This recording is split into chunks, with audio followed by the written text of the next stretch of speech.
ମାନେ ଗତକାଲି ଆମେ जो सूचक व्यवहार करते कौन सूचक व्यवहार करते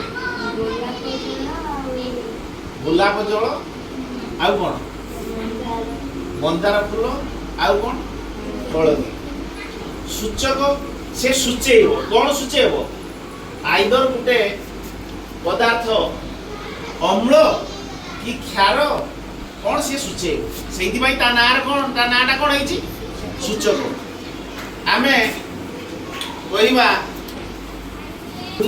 गुलाप जल आमे व्यवहार करते जे गुलाप पाखुड़ा को नहीं गुलाप पाखुड़ा नहीं गुलाप जल व्यवहार करते यही गुलाप जल को आमे कौन नहीं कौन मिसई गुलाप जल रे लेंबू रस मिसेवा द्वारा किसी तार परिवर्तन होता कि नथिला से कौन मिसेला आमर परिवर्तन होता सर अच्छा गुलाब जल रे आमे यही पेट्री डिश रे टिके नबा गुलाब जल आउ यही पेट्री डिश रो आउ टिके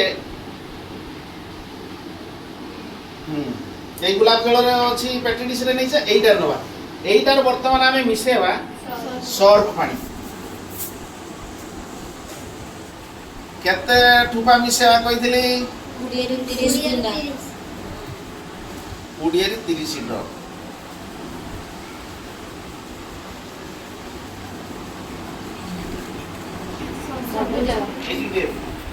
एटा सबुज रंग हो गेला ताले वर्तमान गुलाब जलटा कोन सुचेला हम जे सर्फ पानीटा क्षार होई सबुज रंग हो गेला ना गोटे कलर देखे हो गेला किंतु एइथरे आमे जदी पके मिसेवा से गुलाब जल रे आमे कौन मिसेवा जदि लेंबू रस मिसेवा किछि होबो नै लेंबू रस हमर एटा अछि एटा लेंबू रस अछि गतकाली आमे जो परीक्षा करथिले एतरे लेंबू रस नबा नै कि आमे जेते पकेला मध्ये सेही करई बसी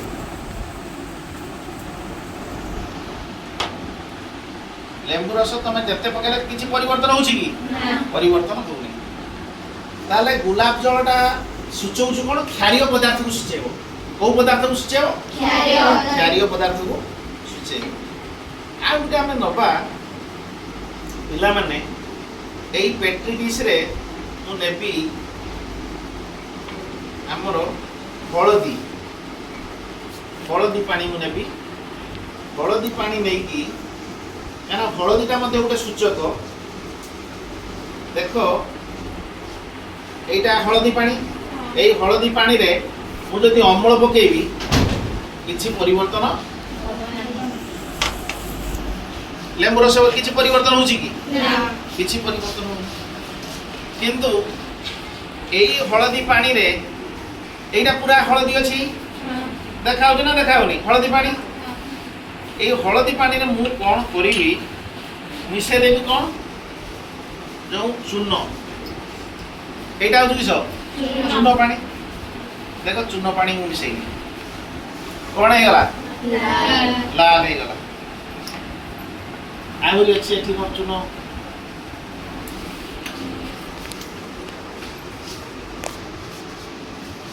एटा देखो कौन है गला पूरा लाल ताने हळदीटा काहा को सूचौछि क्षारीय पदार्थ की सूचौछि हळदीटा मध्ये गोटे पदार्थ अम्लीय कि क्षार दीटा पदार्थ मध्य कौ पदार्थ को सूचौछि क्षारीय पदार्थ तार रंगटा ही लाल हो जाउछि ना हो नै किंतु आउ गोटे फूल अछि मंदार फूलर आमे गोटे करिथिले एई मंदार फूलर आमे गोटे करथिले कोन करिथिले एइथरे जदि आमे लेंबू रस पकेबा कौन हो जाउछि लाल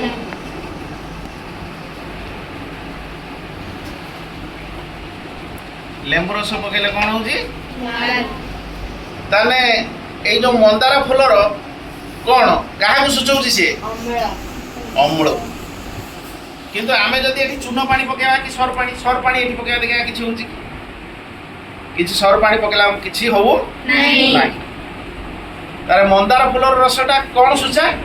ଅମ୍ଳ। ତାକୁ ସୂଚକ ଆମେ କହୁ କାରଣ ସେ ସୂଚେଇବ ଆଇଦର ଗୋଟେ ପଦାର୍ଥଟା ଅମ୍ଳ ବା କ୍ଷାର। ବୁଝିହେଲା ନା ବୁଝିହେଲାନି? ହେଲା କାଲି ଆମେ ଖାଲି ପରୀକ୍ଷାଟା କରିଥିଲେ ଭଲ ଭାବରେ ମୁଁ ତମକୁ ପଚାରିନଥିଲି ଆଜି ପଚାରିଲି ତମେ ସବୁ ଠିକ୍ ଠାକ୍ ସବୁ ଉତ୍ତର ଦେଲ ନା ଦେଲ ନାହିଁ? ଆମେ ମଧ୍ୟ ଅମ୍ଳ କ୍ଷାର ଜାଣିବା ପାଇଁ କ'ଣ ବ୍ୟବହାର କରୁଥିଲେ ପୂର୍ବରୁ? ଲିଟମସ୍ କାଗଜ, ଗୋଟେ ବ୍ଲୁ ଲିଟମସ୍ ଆଉ ଗୋଟେ ରେଡ୍ ଲିଟମସ୍। ରେଡ୍ ଲିଟମସ୍ କ'ଣ ବ୍ୟବହାର କରୁ କୋଉଥିପାଇଁ?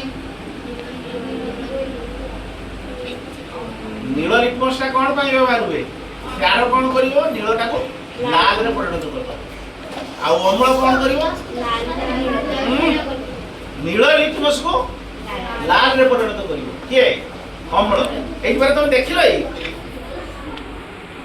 ନୀଳ ଲିଟମସ୍ ଟାକୁ ସେ କ'ଣ କଲା? ଲେମ୍ବୁ ରସ ଲାଲ ପରିଣତ ରଙ୍ଗରେ ପରିଣତ। ବୁଝିଗଲା? ହଉ ଏତିକି ଥାଉ। ବୁଝିଲ? ଆମେ ଆଉ କିଛି ପରୀକ୍ଷା ପୁଣି ପରେ କରିବା। ଏତିକି ଥାଉ। ଧନ୍ୟବାଦ।